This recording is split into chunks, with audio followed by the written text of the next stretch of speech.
সাত শ্রেণীর জমির মালিকের নামে বিডিএস জরিপ রেকর্ড হবে না, জেনে নিন বিস্তারিত।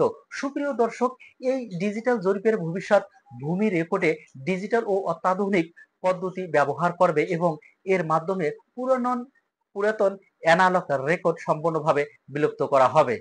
সাত শ্রেণীর জমির মালিকদের যাদের নামে রেকর্ড করা হবে না: এক, জাল দলিলের মাধ্যমে মালিকানা। জাল বা অবৈধভাবে দলিল ব্যবহার করে জমি দখল করেছেন। দুই, প্রতারণার মাধ্যমে মালিকানা।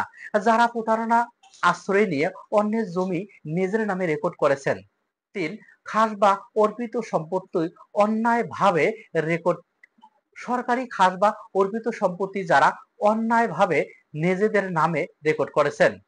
চার, অন্যের অংশ ফাঁকি দিয়ে বিক্রয়, উত্তরাধিকার বা অন্য কোনো ভাবে প্রাপ্ত ও জমি এক অংশ বিক্রেতার অংশ ফাঁকি দিয়ে বিক্রয় করেছেন। পাঁচ, তামাদি আইনের ফাঁদে পড়ে দখলদারি দেখানো। যারা তামাদি অর্থাৎ আইনি ভাবে নির্দিষ্ট সময়ের মধ্যে দাবি না করে আইনের ফাঁদে পড়ে নিজের জমি মালিক বলে দাবি করে। ছয়, উত্তরাধিকার বঞ্চিত করে মালিকানা নেওয়া। কেন বিডিএস জরিপে এদের নাম থাকবে না?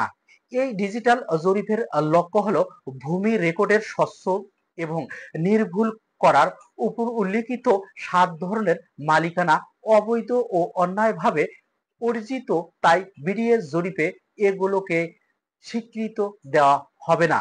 আশা করি বিষয়টি বুঝতে পারছেন। সকলকে ধন্যবাদ।